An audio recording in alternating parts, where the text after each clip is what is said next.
And the turning point in my career was really the time that I got to do a mentorship with Anthony Jones.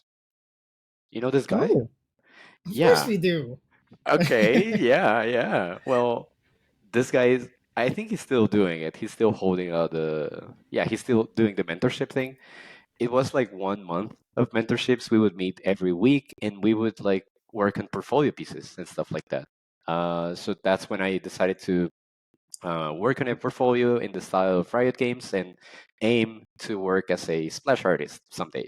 And it eventually happened. But that was really the turning point for me. So I don't know if I'm rambling for too long, but you can stop me anytime. No, no, no. Keep going, man. Like, this isn't found anywhere else, only on Brushpoint. So Ah, go on. yeah, Brushpoint exclusive. Okay. All right. Yeah. So, have you had coffee already? I think I didn't. All right.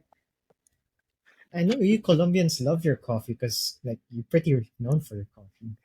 I mean, I might as well be a disappointment to my country because I don't usually Ah, drink coffee in the mornings or anything like that. And in fact, I should be like thanking you guys because you guys made me have breakfast this morning. I usually wake up a oh, little bit later, so I skip breakfast most of the times. So thank you. But yeah, coffee is really good around here, and we have like so many different kinds, and apparently it's really good. So yeah, but apparently. I wouldn't know. I wouldn't know because I don't really drink that much coffee, you know? Oh But man, like you haven't entered the addiction. Like I get withdrawals. Those ain't like a joke. Like people really get withdrawals if you skip coffee after oh drinking for shit. so long. It's really a drug. Whoa, what the hell? Where'd this come from? Like I didn't even drink last night, so apparently it's a thing. So don't get Oh, addicted like I me. think yeah, I think I'm doing fine. Yeah, we good. Oh, okay, it's pretty sunny. I think right now. Oh, there we go. JS has popped off, but he's there in the background. He's omniscient right now, so if we need him, we'll call him up. So I think yeah, Okay. okay, we got some people watching. All right, and oh, we got two digits. All right, you ready to start? Yeah, I'm down for it. Okay, good morning, good afternoon, or good evening from wherever you're watching this. Welcome back to our artist interview segment here at Brushpoint. I'm your host, Pungisngis, or you can call me Justin if you're nasty. For today, we have a guest all the way from Bucaramanga, Yeah. Colombia. He Yeah. has done work for Envor, Six More Vodka, West Studio, and Moon Colony. He was a mentor at CGverse, and he is currently a lead artist at Pandar. So please welcome Santiago Naranjo, also commonly known as Loose Stroke. So imagine a huge auditorium clapping. Yay, All thank right, you guys. Wow. man, Thank you so a much, lot of Justin. oh, my pleasure, man. And Yeah. let me tell you, a lot of people in the server in the community have been looking forward to this interview, man. So you have Well, no idea. They keep asking about like when is it happening? Chill, chill, chill. Okay, so we finally got you here, and oh my I think we God. can let's start. Let's start gentle. Let's start gentle and slow. So I wanna I wanna like call back on something you said before. So you once stated before that your strokes were not gestural, and you tended to make your strokes definitive when you were starting out in art. So I'm really curious: is your Instagram handle a reminder for yourself to keep your strokes loose? To be honest with you, well, Uh first of all, thank you for inviting me. I'm so excited to be here, and I'm huh. actually surprised that there's people requesting my name to be interviewed. So great, that's a good surprise. No, about the Instagram tag, I have no idea where it came from. It was Oh, definitely way before my strokes were my stroking style would be determined. So it's literally something that I came up when I was like, I don't know, 15 years old or something like that. I thought it would be uh-huh. cool. I think it's a little bit cheesy now, but it works. I hope. No, it's not cheesy. It's Yeah. pretty distinct, yeah. And compared Okay. to Okay. Bungisngis, it's easier to pronounce. Definitely. All right. Oh, we got the chat here um, Firing up. Oh, someone said you nasty. You called me Justin. Oh yeah, I'm nasty. I'm nasty as hell. I'm sorry. It's okay, guys. You can't pronounce the ng of bangis yet, so we'll get there. All right. Okay. Oh, you mentioned something about 15 when you were thinking of coming up with a name. So let's go there. Let's go there. So for someone so young, how did you start an art? I mean, it's a common question, but you haven't had much interviews online. So we can start with that here. So, Yeah, definitely. So, mhm. well, my mom was the one who taught me how to love arts and crafts like from like 5 years old or something like that. She would have to drive all the way to the city. We lived in a town near the city, like 1 hour away. So she would leave early in the morning, come back late at night, and she would give me homework during the day. Whoa. And we would draw Pokemon because like we had like Pokemon cards like so many years ago, good old Pokemon cards, and I would love to draw them. So my mom would give me the homework of saying like, okay, you have to draw this Pikachu and this Charizard, and when I get here, I'm gonna like review with you and give you some feedback and whatever. That's the first memory that I have of like actually learning how to draw or something. It's not that my mom was some sort of like big artist or anything, but she just fostered and cared the love for the arts. And I was actually it was thanks to the pandemic that my life took a turn in the right direction. I think. Um, I used to be majoring in computer science. I did like six Oh. semesters and it Oh. was a nightmare. um the thought process was something like, okay, so this guy, my parents would say like, okay, this guy loves computers, he's hanging around the computer all day, so might as well do IT or computer science. And I mean, I was too young to know, so I decided to give it a try. And then it took like three nasty conversations with them to get out of the career and drop off, uh but yeah, I think it worked out pretty fine. Thanks to the pandemic, we were like very much chill about it, and I got to start learning about actual fundamentals instead of like um, just treating it as a hobby. I wanted to get good at my craftsmanship skills, Of and yeah, that's basically where I got to learn from all the good old YouTube masters like Proco and Markabuchi. Like course. the I The gotta mention their OGs. names. The Of OGs. course. I Yeah. honestly owe close to 99% of what I know to those guys. So I had to bring up their names. And yeah, that's pretty much my formal education. I didn't go to any sort of art school or anything like that. And the turning point in my career was really the time that I got to do a mentorship with Anthony Jones. You know this guy? Oh, of course Yeah. we do. Okay, yeah, yeah. Well, this guy is, I think he's still doing it. He's still holding yeah, he's still doing the mentorship thing. It was like 1 month of mentorships. We would meet every week and we would like work on portfolio pieces and stuff like that. So that's when I decided to work on a portfolio in the style of Riot Games and aim to work as a splash artist someday. And it eventually happened. But that was really the turning point for me. So I don't know if I'm rambling for too long, but you can stop me anytime. No, no, no. Keep going, man. This isn't found anywhere else, only on Brushpoint. So Ah, go on. yeah, Brushpoint exclusive. Okay. Yeah. Yeah. All right. Um, but yeah, honestly, I think that's where it all started. I was always in love with art. I would always be drawing during school or any sort of class. And yeah, I think I still love it to this day. And I think I will never really fall out of love per se with art. So yeah. You mentioned let's wind it back a bit because you'd be surprised how a lot of the younger people in the community sort of have to go and back up their decision for art. So you mentioned three nasty conversations with your parents.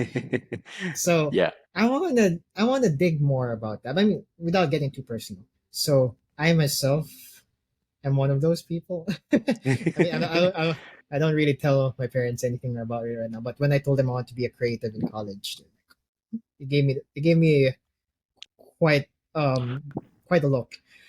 And some of our fellow listeners right now are in that crossroads. So how did you get there? How did you get past that point with your parents?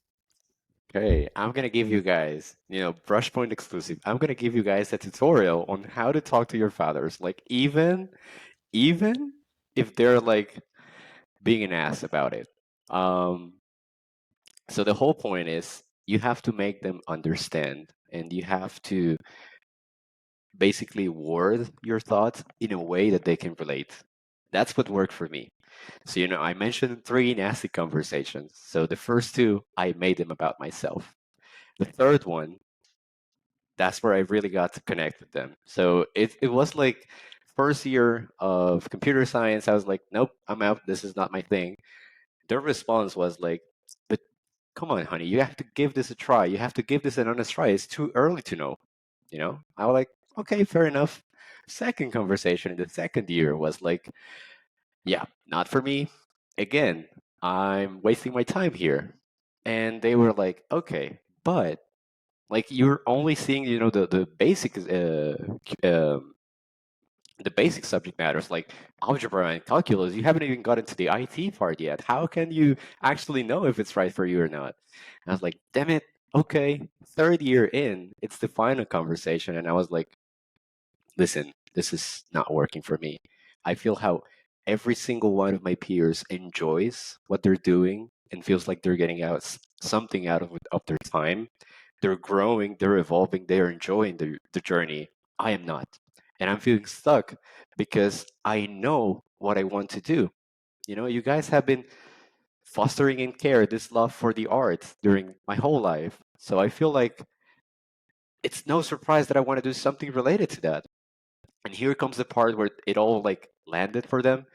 Uh, so my father, he has to deal with very um, let's say dumb people at work. You know, it's Uh-huh. basically very incompetent people. I'm just gonna put it that way. And there's this name, this name that pops up in every conversation that he has. Every time he's venting out or ranting out about how he works with like so freaking dumb people. He's like, oh my gosh, and Edilsa. That name would pop up every single 5 minutes. And I told him like, I don't want to be her. I don't want to be Edilsa. I know I am not good at what I'm doing, and I know I am suffering through it. I would enjoy it. I wouldn't enjoy it. So I really don't want to be aware that I am Dilsa to other people. You know, I just want to do something that like brings me joy and that I'm good at and that I feel like I'm satisfied with, And I think that's when they said like, I think you're right. I think it's time. Like you gave this an honest try, and we're not gonna like hold you back on your dreams or anything. Let's just go with it. But things were not that easy. I feel like the main selling point that got it to hit home was like, you know what? I gave them a plan. I don't want to like the most difficult part of the conversation was like I was not trading formal education for formal education. I was just going to be, under their eyes, sitting in the computer all day doing nothing instead of studying. So I said to them like, "Hey, I'm going to get into this program. I'm going to get this mentor. This is the way that I think I can do it. And if I don't get a job or some sort of income within 1 year of making this decision, then fine, I can go back to the IT and finish my course." They were like, "Oh my gosh, you really wanna do this? Okay." So yeah, I had to do it that way. Before right after the motivational speech, I had to actually bring it out to earth, and make some proposal that made sense for both of us. So yeah, it was tough, nonetheless. Man, it reminds me of. Do you know anyone named Forrest ML? Yeah, I watched the interview. Yeah. Are you seeing similarities? Like he also gave them an ultimatum. If this shit doesn't take off in 1 year, fine. I'll go back to school. That's the There it secret, is. guys. Give them an ultimatum. Yeah. It's not Why did guaranteed to you? work, but at least it shows them Mm. that you're taking it seriously. So there's that. Oh man.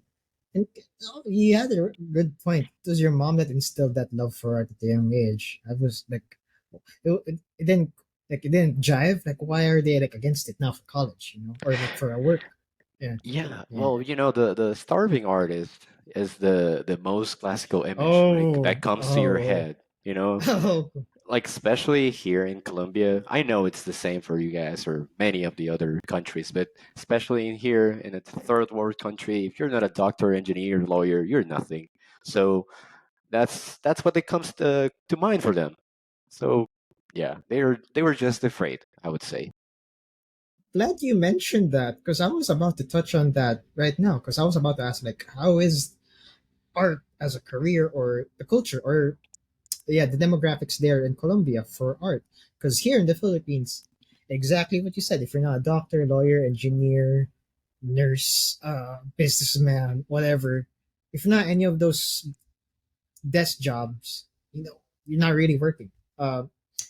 It's slowly. I've noticed it as a shift. There's a shift that people are a bit become more accepting of the creatives of art, and we've had more game studios pop up here in the country.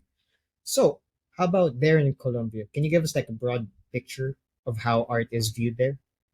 Sure. Well, there's very there's a lot of talented people, but when it comes to like actual numbers of demographic, it's like I believe less than 1% in the people in here want to actually be artists. Mostly because they're not aware that it's a paying job. So it's like something that most people see as a hobby and they like root for you, but as soon as you're trying to say like that you're making a living out of art, it's like, oh no, you're gonna starve to death, my man. And for some people, and for most people in here, that might actually be the case because there's no actual art industry in here.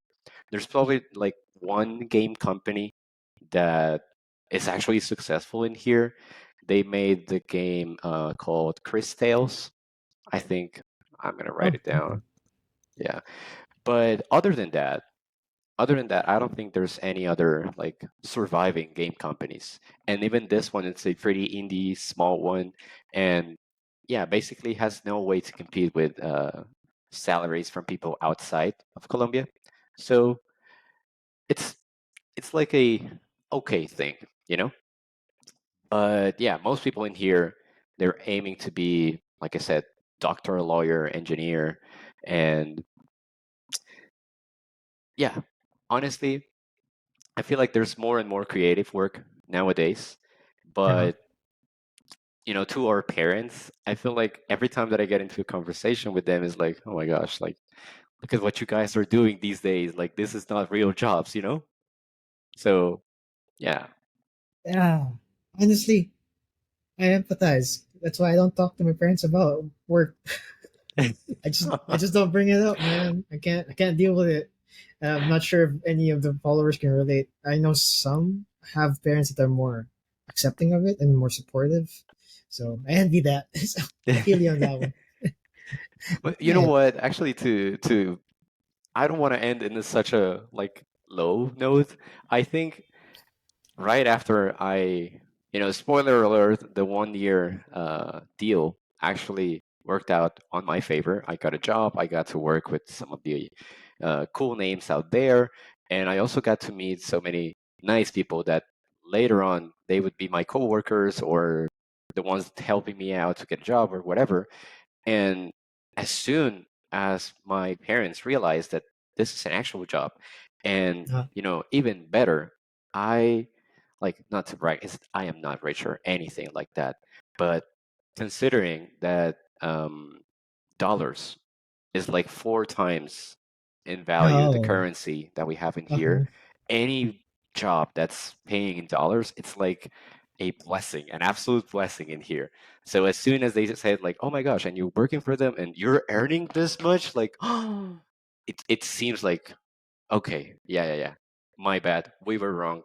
I am so happy you follow your dreams. And yeah, they basically once I proved them wrong, they were like, okay, I respect you. You got balls. I gotta give you that. you know? You hear that here, folks? You hear that, whippersnappers? Oh man, I'm feeling so old. Oh, little tidbit right here. Santiago is actually 23 and I'm 26, so I feel pretty old saying that. Come on. But thank you for painting that picture for us. You'd be surprised. Once again, I keep saying you'd be surprised because you have no idea how many people can relate to that right now. Some people get into like arguments, not just arguments, like they have like, what's the word in English? In Filipino, it's called tampuhan. In English, I'd like to say some kind of tantrum or something worse than that, like with their parents, like they're not in speaking terms, kind of, even though Oh, here in Asia, you don't really like leave your parents' house until you get married or so. So imagine that, like living with your parents, but not really having like good mhm, terms with them because of your path. So, but they find solace in art, and your scenario might give them ideas on how to get past that. So thank you for sharing that with a Brushpoint exclusive right there. Brushpoint So exclusive, yeah. yeah, this will be out on YouTube in like a week or so. So Yeah. we're gonna be the first to bring it out. So once again, thank you for Actually, sharing that. Yeah, what's yeah, up? actually, I wanted to say you would think that leaving college for, studying something on my own would be the most dramatic conversation we've had. Turns out it was not. Like we have done we have we have done so much worse. We have had so far like more nastier conversation when it came to letting my hair grow and Oh, dyeing my hair for the first time. They were oh, they like it hasn't always been okay, like this. But okay. oh my god, I was laughing on the inside. I was like, how can you guys be more concerned about me dyeing my hair than leaving college? What the hell? And I realized like they didn't want it. It's not very traditional. Maybe nowadays it's a little bit more common to have long hair, but Okay. it's very, very shocking to them. And it's like, oh, I can't even look. You don't look like the son that I remember that I had and that's been growing up with me. And oh my god, you know. And the funny thing is, like, it all makes sense. They really care about appearances and they really care about portraying a certain image to their social group and to their friends and family. So, the college thing, you maybe you don't get asked about that like all the times, or if you get asked, like you can maybe just not say it or drive the conversation in some other way. But once you're there sitting with your son that all of a sudden has long hair and it's dyed and it's like that, yeah, you cannot hide it. So basically, that's why they were even more concerned about that, which is kind of, I feel like a dumb thing, but I Exactly. understand where they're coming from, you know? I got a question. Are you guys predominantly Catholic there in Colombia? Yes. Yes. Okay, Like man. 99%. Yes. I I can see a pattern here because here in the Philippines, same. I think Good it's a old traditional conservative thing. values.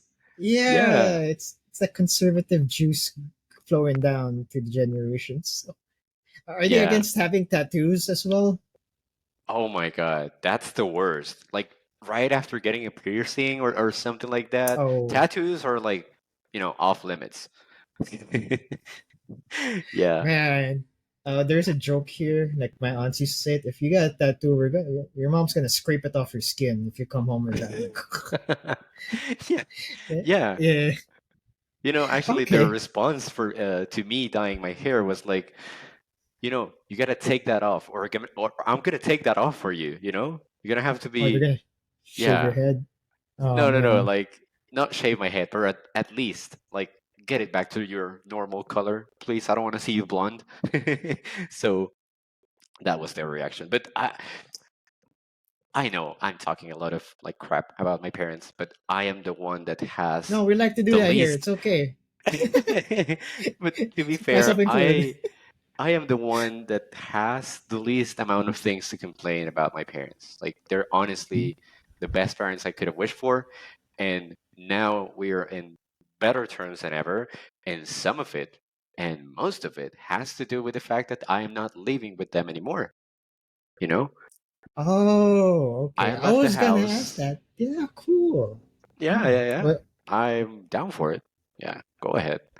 Ask what you When did? want about that. Yes. When and how did you leave your parents' household? Okay. So initially, right after the discussion about the hair, I was gonna be like, you know what, I'm done. This is like now that I have some savings, I can start looking up some places. Maybe I can just go on my own. And they were like, yeah, maybe it's time. But after 2 weeks, they were like, oh, come on, you don't have to go. It's like maybe we were like a little bit hard on you, and they were like, "Oh, we don't want you to leave just yet." So turns out we ended up being in good terms because even though we fight and everything, we actually try to solve our stuff like a functional family, which is not always the case. But I'm grateful and happy that sometimes we get to be one of those. So yeah, like 6 months after that, we actually found a place, and it was like the best deal opportunity we could ever find. So my parents were on my side when it came to leaving the house, No, it's and it nice. made all the difference. As if I were to be on my own and running from them and doing all grown up stuff on my own, I would be like, no, no, no, this is too tiring, man. And my mom, she's a real sweetheart. She every time she No, can, well, she basically cooks lunch for me and sends it over, and I'm like, oh my gosh, I love you so much. You know? no, that's such a mom thing to do. Yeah, yeah, yeah, yeah. Oh, all So right. there's that. How long have you been living alone? You are on your lucky day because I think yesterday it marked 1 year of me living on my own. It's, If there's anything you could ever do, if you're not living on your own, if you're living still with your parents, please give it a try. It's the best thing you can ever do. Your relationship with your parents is gonna like skyrocket. It's gonna be so much better. At least it was for me, because we don't get to share the same spaces and just like coexist next to each other. But we actually, every time we talk or we get to meet, is like there's a purpose behind it, and we're both grateful of actually being there. So yeah, that's what happened for me, but might not be the case for everyone. man, I wish Red was back here. He can. I asked it. He kind of has a similar situation about Oh, like moving really? out. Yeah. Oh, we can ask him later after. Yeah, behind the Yeah. scenes again. All right. Thanks for sharing that. Once again, I know that's not available online. Believe me, I've scoured the internet and all over for info about you. I do it for every guest. So yeah. Yeah, I don't feel it's okay. I'll Mm. give you that. Now I want to connect to that to that little tidbit right there. So, did anything change when you lived alone, especially when you were handling clients? Because back then, when you were living with your parents, I imagine you didn't have to worry about cooking food yourself, and it would just be there. So like, those are the small nuances. Because I lived alone for 1 month. For there was like repairs here, so I had to schedule that. Like, all right, okay, so I can't rely on my family to cook the food for me. I gotta eat on this time if I want to bulk up because I wanted to go to the beach or something like that.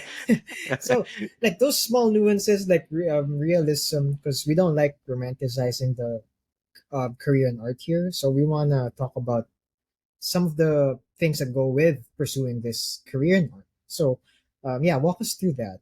Like, what changed? Was there anything different? Was there anything more difficult or easier when you lived alone and working in art? Definitely. Mm. So now that I'm living on my own, I have to take care of myself in all aspects. Even though my mom is nice and she gets to cook for me every every day that she's feeling like it, I cannot rely on it. I definitely have to do things on my own. But it's not like for me, it's not like I have to do things on my own. It's like I get to do things on my own. 6 months before leaving the house, I started learning how to cook because I wanted to treat myself with the things that I like.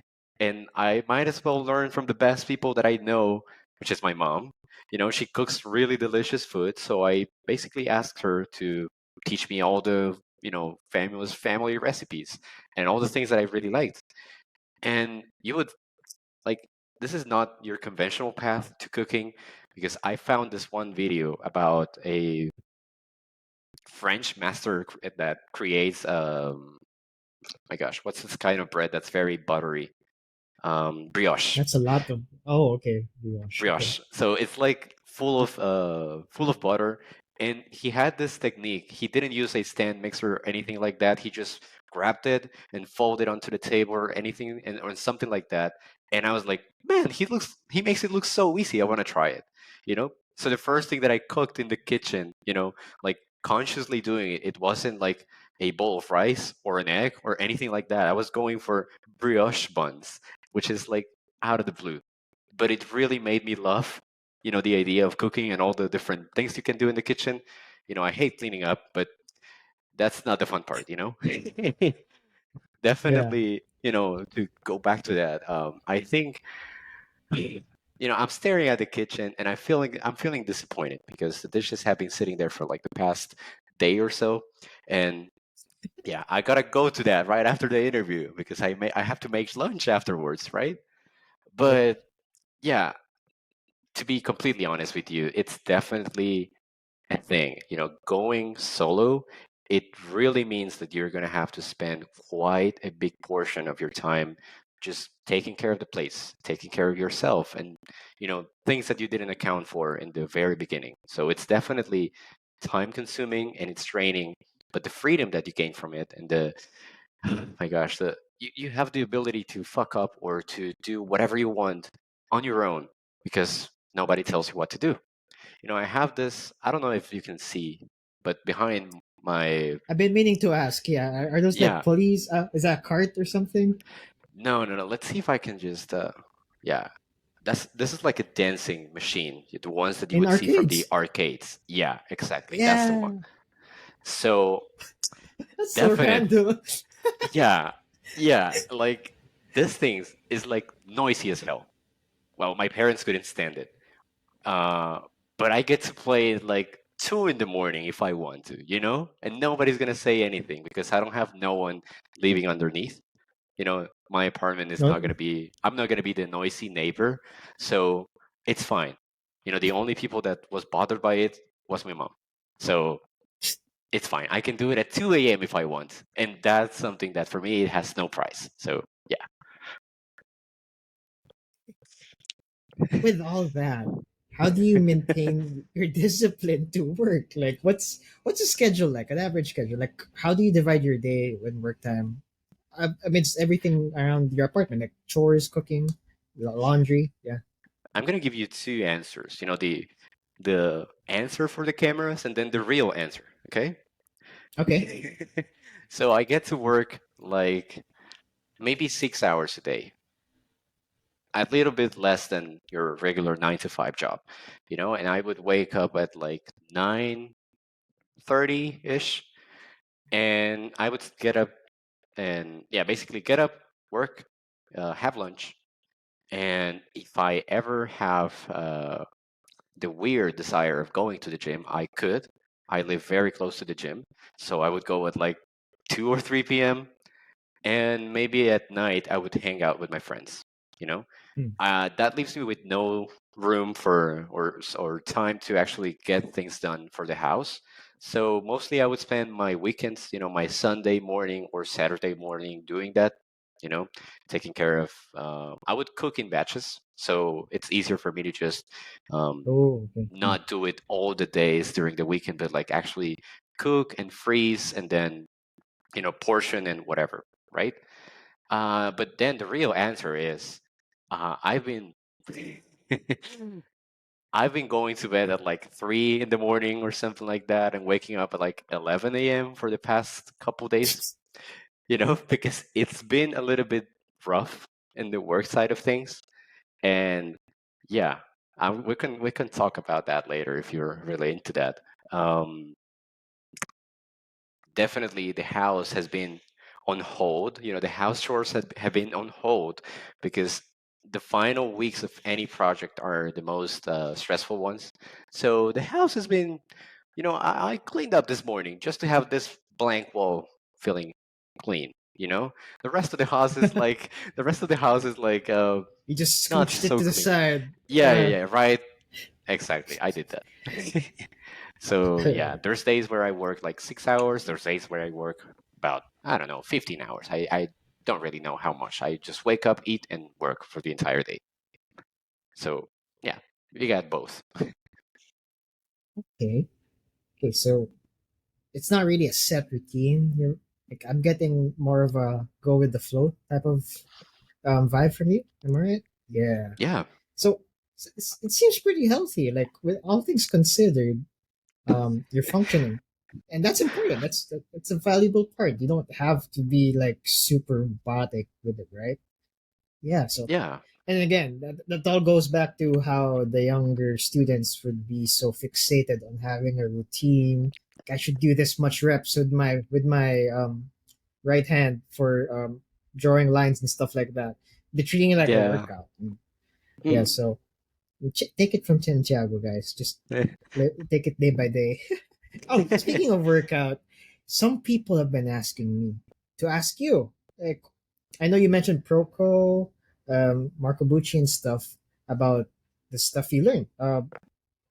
So what were like specific or the ones that stuck to you the most? The workouts that stuck with you the most when you were learning art back then?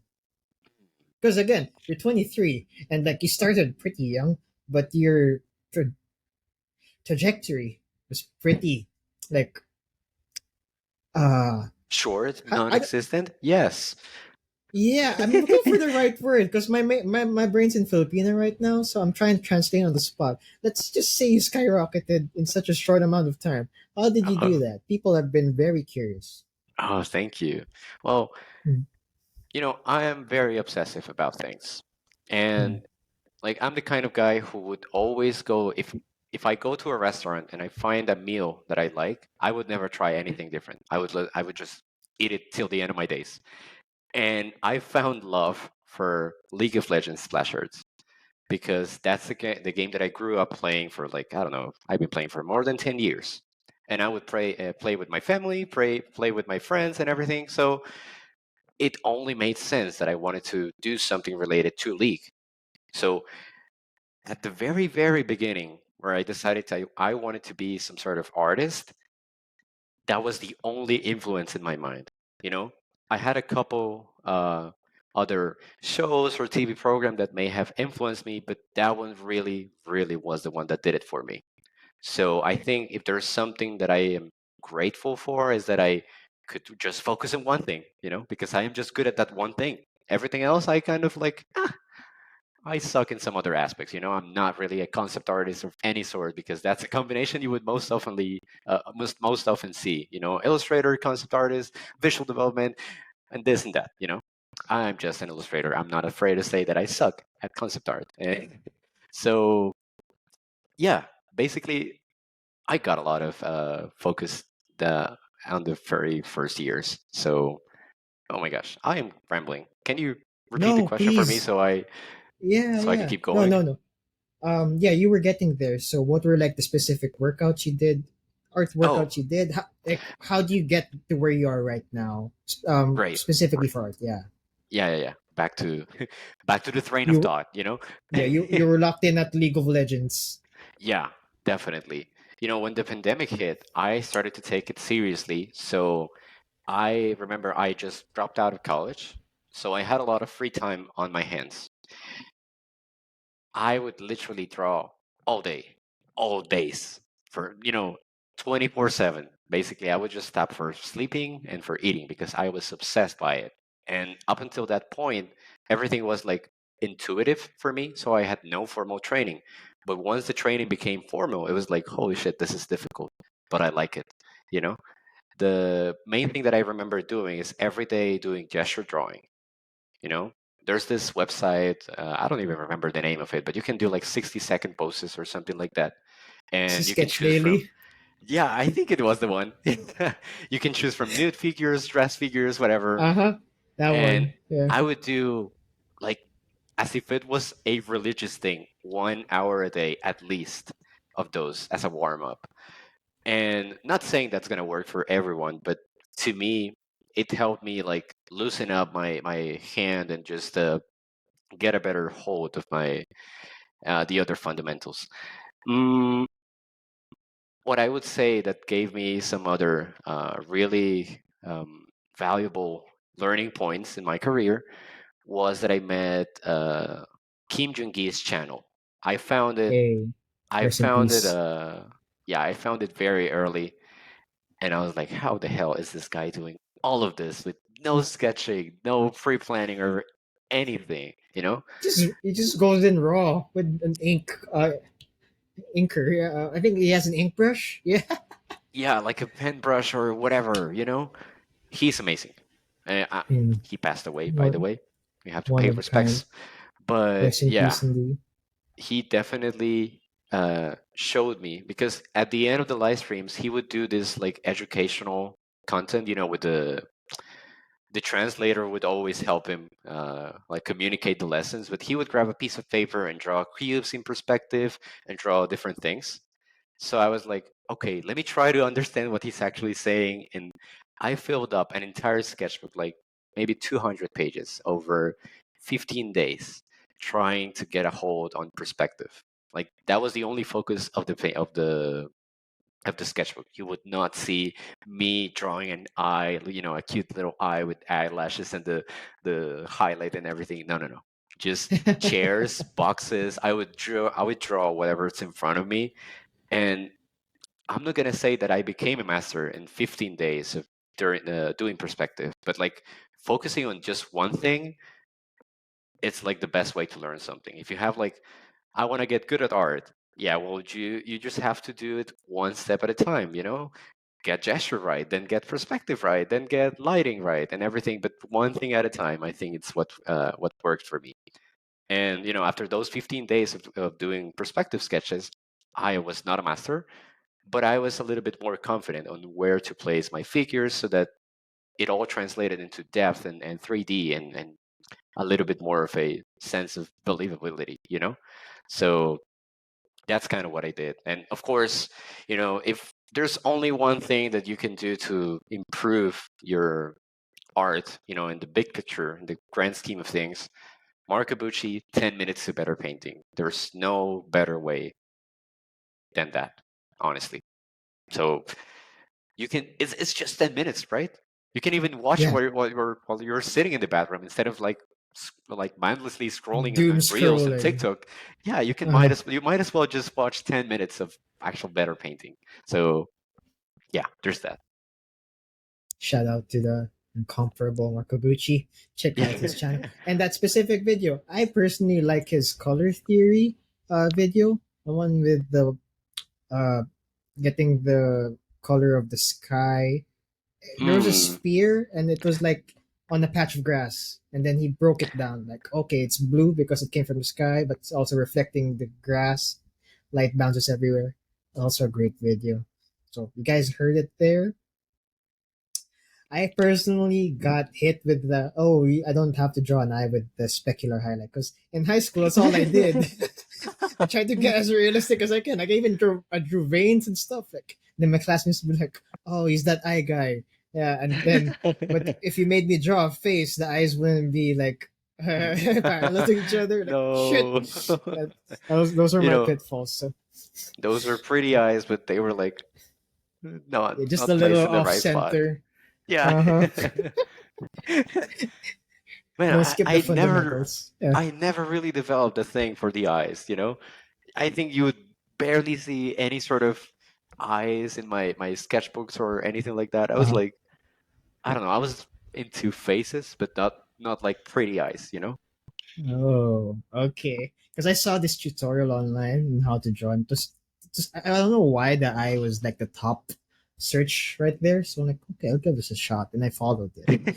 Then I never bothered to learn like the rest of the face. Like I just focused Mm. on that one eye. Like what you said about focusing on one thing, I think I did it the wrong way. So you guys heard that there. Don't skip the fundamentals. There's other parts of the body which yeah, those are important. Yeah, All for right. sure. Thanks for sharing that. Again, I keep saying thank you for sharing that because once again, this isn't available anywhere online except for Brushpoint, its YouTube channel eventually. So yeah, Yeah. like for all of you asking me to ask Santiago that, there you go. Okay, stop hounding me. All right. Yeah. Oh, okay. Honestly, So if there's yeah. anything like really at all, I try my best to be transparent because I think that's what's the most helpful for people. So any kind of question you have, I'm down for it. Oh, you want to get spicy with this interview? Oh my god. Okay. I'm fine. Let's Uh, go. Okay. So, I mentioned earlier you mentored back then, and you still mentor, but for close friends, like you mentioned. Yeah. Yeah. Okay. So, in your years of mentoring or teaching people, what are the common things you observe in the younger guns nowadays? Mm. Wait. Can you rephrase that? Okay, wait. Um, can be positive, can be negative, but what Okay. are some notable things that you've noticed with the younger artists that are coming in asking you for guidance? Mm. Are they fixated on one thing? Are they trying to spread themselves too thin? So on. Okay. Both positive and negative. Okay. So I've really had a mixed bag.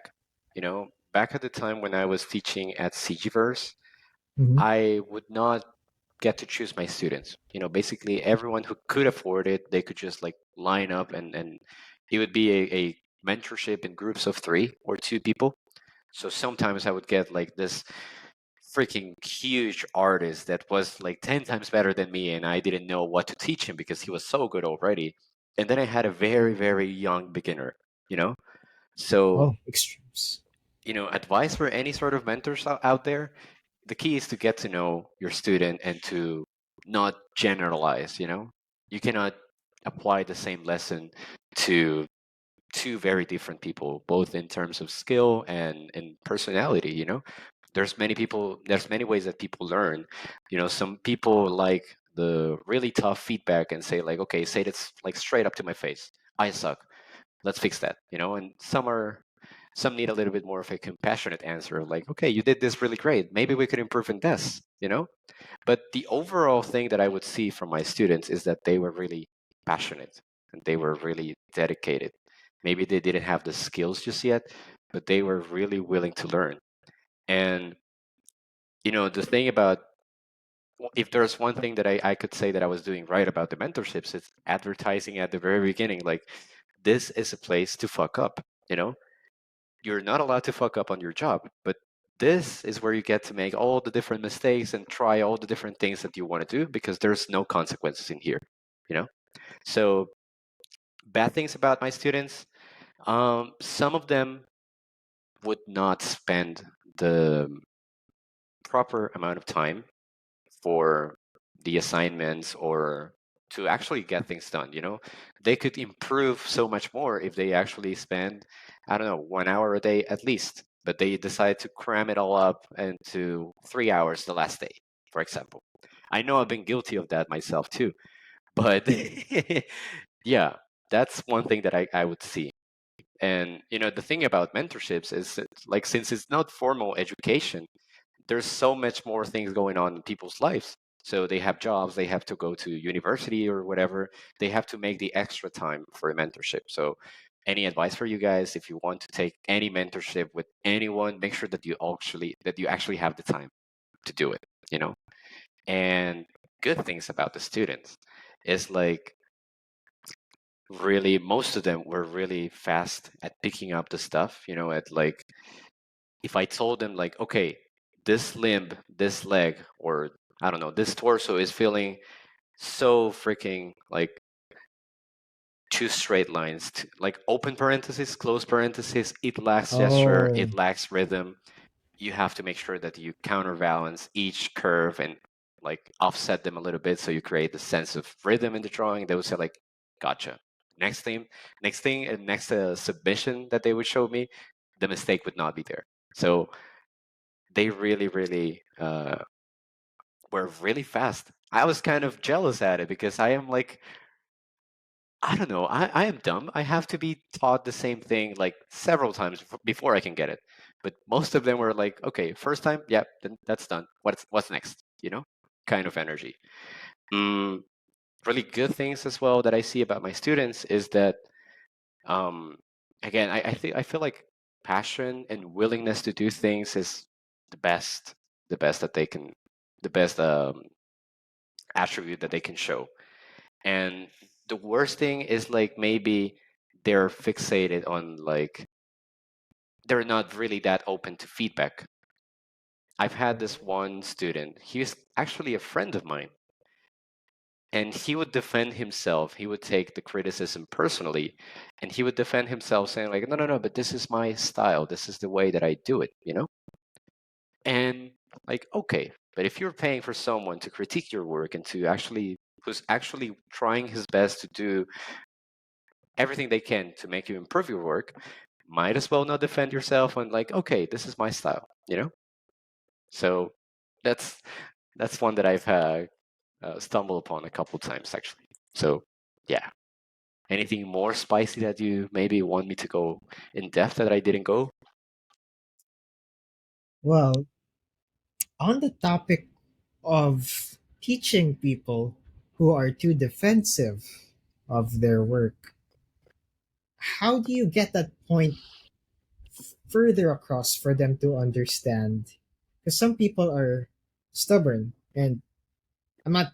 I don't want to name names, but I know some people who are like that. So when you said that, like, ooh, sounds familiar. So how do you let them see that? Because you're coming from a teacher, a mentor student relationship, and you're the mentor. Mhm. How do you get that point across for their betterment? Well, like I said, it really depends on the type of Mm. student. You know, maybe they're stubborn, but you gotta like figure out why and how it relates to their personality. You know, the more that you get to know them, the more that you understand their patterns and behavior and why they do a certain thing a certain way. And for example, with my friend, it was because there was a barrier of learning that he was really trying to uh, put away and not get into that. You know, he knew that he really needed to learn perspective, but he was so lazy about it. He didn't want to do it. So he defended behind my, okay, this is my style, you know? And sometimes when it came to anatomy, maybe the characters would have like the thumb in the opposite direction, you know, facing the wrong hand. And I was like, dude, like, let me help you out. What's so difficult about perspective that's like you've been trying to not get into? And we would dive into that, you know, and saying like, okay, but I don't understand like how to turn anything in space, or I don't know if I'm getting this right or wrong. Then that's actually the problem. You see, the like 99, well, 90% of the answer is in the questions. So you want to try and make sure that you ask better questions so that you can get the answer to be more obvious and to be something that both you and the student can understand. So, yeah, for my friend, again, it was not that he was just being a dick about his art style or whatever. He hated it, but he didn't know how to learn the obstacle that was in front of him, you know? Learning how to learn. Okay, that's a great point right there. Okay. No, Yeah. the reason I ask is because Brushpoint is a community that helps people as well. And as a moderator, I have seen some shit. And this advice that you were giving, that's why I want to dig deeper into it, poke around a little bit more, so that for the listeners out here, because there are some seasoned artists here that get asked that question, but then when people get feedback, they're like all suddenly defensive. So they don't really lose their cool. They just DM me and stuff and air their frustrations. Like, I feel you. I see it. Yeah. Yeah. So take it from Santiago, guys. he has experience. He's wrangled with some, so thank you for that. So, yeah. Yeah, my You want to pleasure. keep going with the spice levels right here? Yeah, I'm down for it. Let's go. Okay, we're nearing the end anyway, so I think this is a good way to wrap it up. Okay, so here's one for you. How do you stay happy making art? Because it's different when you're making art for a living versus when you just make art for yourself. And oh, I saw that. I sensed something. I'm picking up some aura from you, and I want to hear your thoughts on that. And also, hopefully, it can help other people who might feel the same way. So yeah. Yeah, this is definitely a spicy one. Um, well, I don't know if you guys have followed me on Instagram or anything, but I really like to do this long ass text captions in every one of my posts because I believe that's what resonates with people. You know, people are actually in my profile, like most of the times they just want to see a cool picture, but actually they want to read whatever I put in the caption, you know? And that's a topic that keeps coming to mind and that I keep writing about, you know? And sometimes I would start a post with like, I'm not in love with art anymore, or I hate what I'm doing, or something like that. You know, sometimes it's to get people's attention, but sometimes it really comes from the heart, you know? And for me personally, like, I have the job of my dreams. I really have very little to complain compared to 99% of people and their jobs. I feel like, you know, my boss is great. My relationship with the people at work is great. I get to take days off if I want to, you know, as long as I request them in advance, you know. But everything is like really nice. And I am working for the company that I wanted and for the game that I wanted. But still, it is a job, you know. And even though it's a dream job and literally everything that I dreamt about, it's still a job. And I had to learn it the hard way. And I'm still learning that, you know, because sometimes I would get like really into whatever I was painting. For example, one of the paintings that recently came out was Victoria's Sona, you know, the skin for League of Legends that all the players that ranked gold or above would get. Yeah. I was like, man, I really want to do something special with this. You know, it really has to be the best thing, you know? Everybody's going to have it, so might as well just try my best. And, you know, the problem with that is you start trying to satisfy your own taste and your own needs based on what you consider to be the best for players, and you tend to uh, fall in a different perspective than and a different point of view than what the art directors have in mind. You know, for a company, they value very little risk. You know, they value stick to the formula. You know, if our audience likes I don't know, pretty characters and really like giant monsters, that's what we're gonna keep doing because that's what works. You know, they don't really need you trying to be extra creative and proposing like different, really kind of creative solutions to the problem that has already been solved because it makes no financial sense for them, right? So I would try like I don't think I can show the behind the scenes of this one yet, but I was doing the thumbnails for this one, and I remember this one thumbnail was the character, but she was being showed from the back, and the face was in profile view, and it was really like after the battle, she's the only one remaining in the battle camp, and she's victorious, you know, but in a very like nostalgic way. Everyone passed away. She killed so many people, and that's kind of the feeling that I was going for. But the reason they would never pick this thumbnail to be the one that to be the one that ends up being the splash is we are not showing the design of the character, you know, because she's been seen from the back. You can count with your fingers and see how many of out of the 160 champions and at least 10 skins per champions, like probably less than 10 are being shown from the back, you know? And that's for a reason, you know? You want to sell the character design. That's the main function of Splash Art. So If your splasher is not like in alignment with that goal, it's going to get rejected.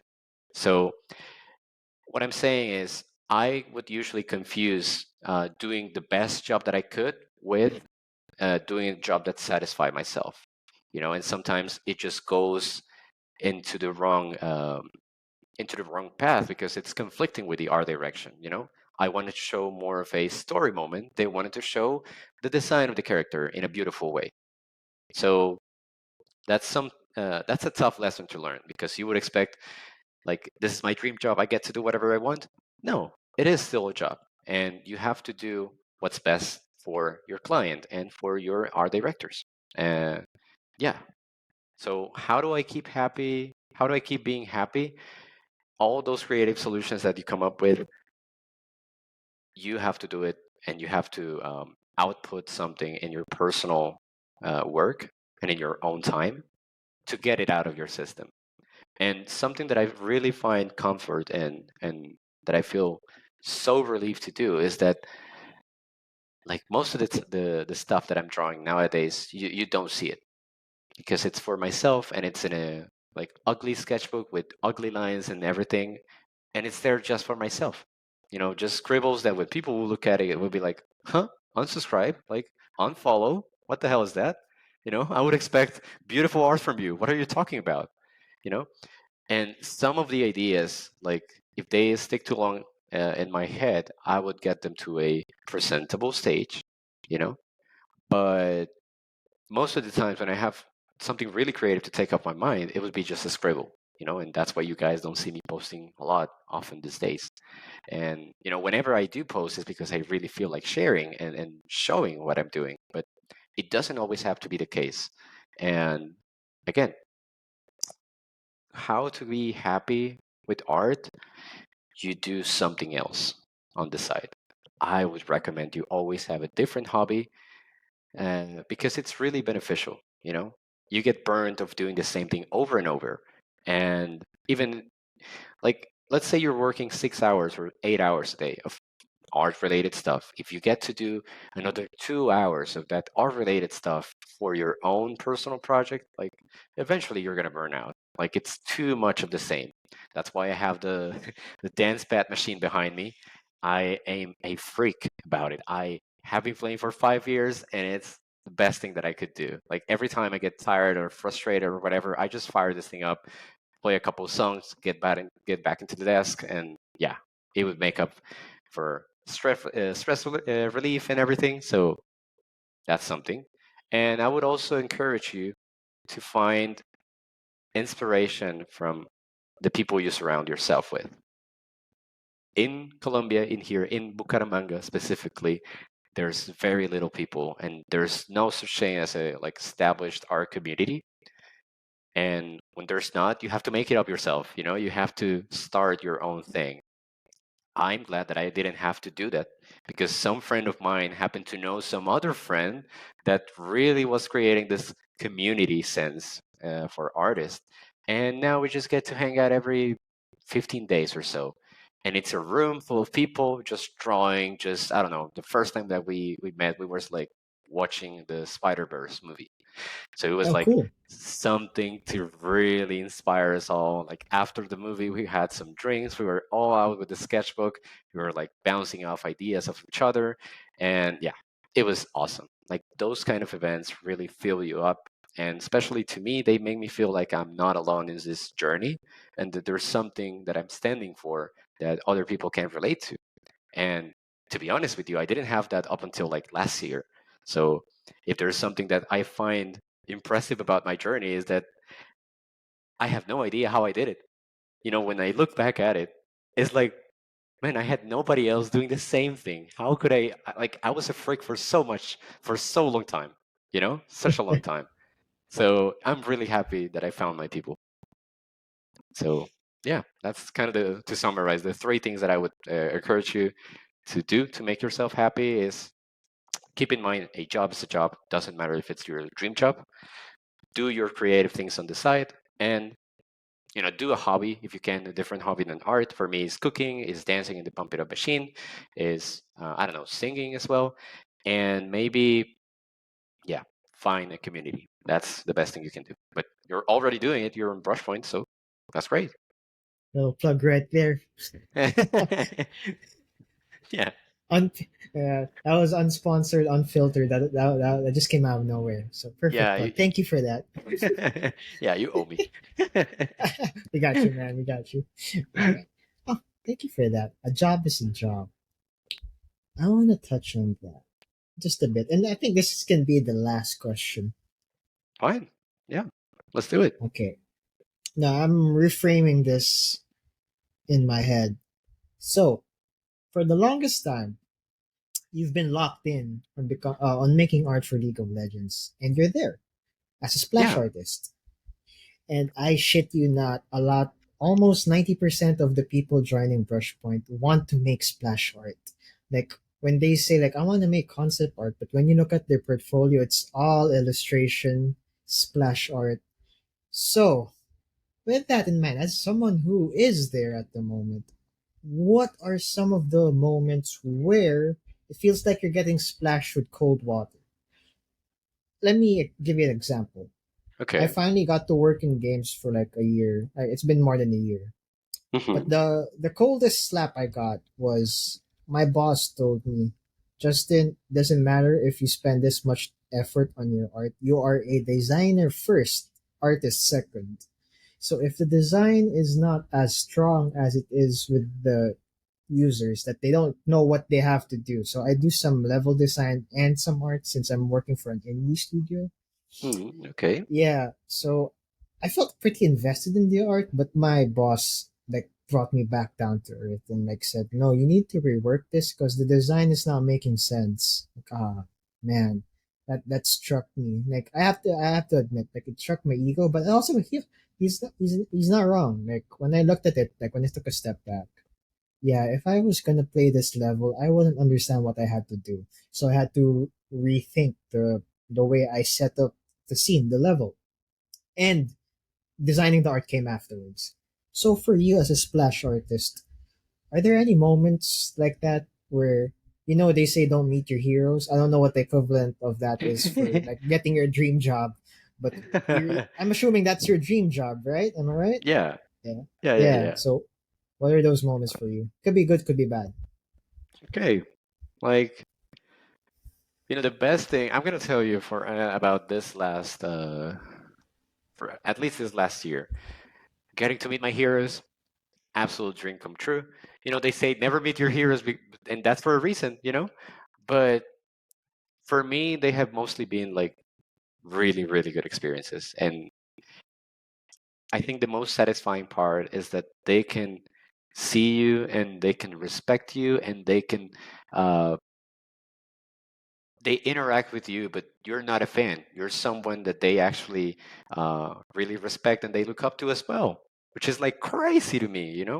My boss right now is Cheng Wei Pan, and he's the most awesome guy ever. You know him? Cheng Wei Pan, Yes. Ching Wei Pan, legendary yes. splashers. Yeah.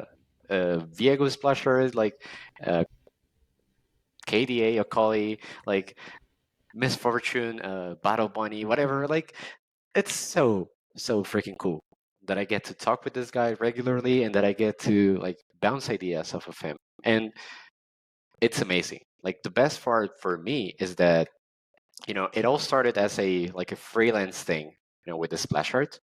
After let me tell you something before I dive into the question really deep, because I think Go this ahead. part might be interesting for all the viewers. How did I get this job in the first place? Like, it all comes down to me knocking on doors and taking opportunities, because that's something that most of the artists would not do. you know they would literally just do their own thing and never speak to anybody if they don't need to. But I remember, for example, this one time where Ate Gailan, the founder of Envar, he used to be a Riot Splash artist, but he left the company to create his own studio. At the time, I messaged him. Like, that was like 4 to 5 years ago. And I messaged him with no portfolio, no anything, just saying, man, good luck. I wish you well. I hope one day we can work alongside, and I'm going to work really hard to make that happen. I expected nothing from that.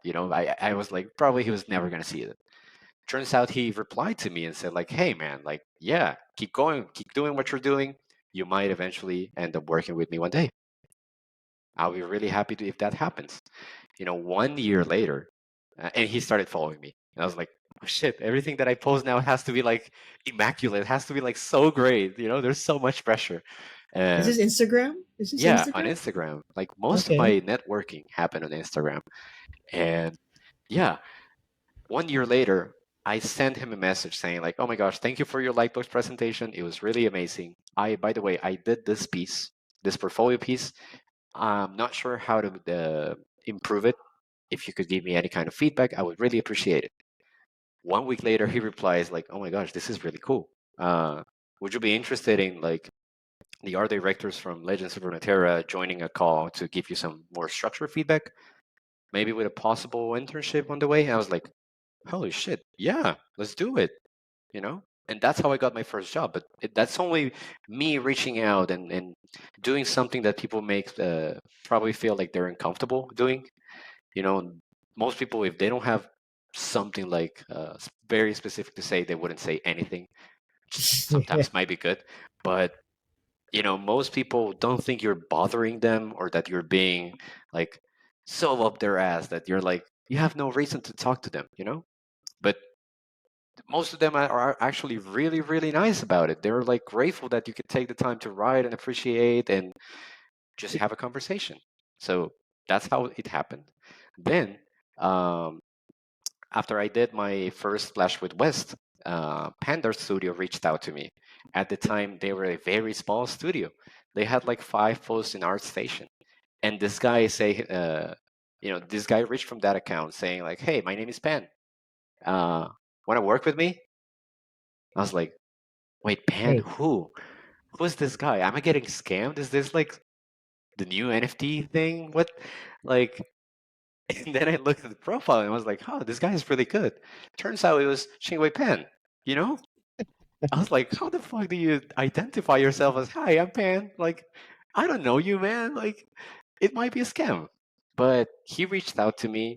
He reached out to me about possibly working for, collaborating for a splash art. I said like, yeah, go for it. And then 1 year came by and radio silence. I was like, oh no, it's one of those days. It's one of those things that happen to people. They're like reaching out, they never hear from them again. Let Just me get try to do lost in the something void. about it. Yeah, let me try to do something about it. So the minute that I got to do some new work, I messaged him and I said like, hey man, this is the latest stuff that I did. How's it going? And he was like, oh yeah, yeah, yeah, right, man. We have to do is like collaborate with each other. Next week it happened. Some people are not like being an ass or being a jerk or anything. It's just that they have busy lives. We understand that. And they appreciate if you remind them of if you send them a reminder sometime. So that's how I got to work with Pandart. Really good moments about Pandart. I really feel valued, and I really feel like my work has it makes a difference in the studio. I like currently the reason that I'm an art lead with Pandart is because I identified a problem in the company. Cheng Wei Pan and I were talking. He was saying like, yeah, we definitely need to improve our feedback system. We need to make Riot happier. We need them to make less changes to the drawings because they're getting burnout. And I was like, okay, maybe I could do some paint over for you. You know, if you're stressed out and you have too many projects, maybe you can try and give me one of them, and see how it goes. Like I could give you some feedback. I can point the directors. I have some experience because I've been teaching, and he was confident that I could do the job. So basically, that's how I ended up doing quote unquote direction for Pandart. I get to paint over some of the works that come out of the studio, and it makes me feel really happy because I'm doing more than just one painting a month or something like that. You know, and really bad stuff, really bad stuff is like when it comes to feedback, it's always difficult to deal with feedback. You know, sometimes they would give you like this. oh my gosh, this looks amazing. Keep doing what you're doing. It's great. Some other days they would say like, oh my gosh, the perspective's wrong. Like, what the hell is that lighting even? And the design of the character is like flipped to the side. It's flipped horizontally. You have to redraw. You have to change this. You have to make sure that this is in alignment with the current skin line. It's a lot of feedback. And again, I relate so much to your answer because you get to feel like shit, like I was really into the way that this was going, but they're like, fuck, they're right. You know?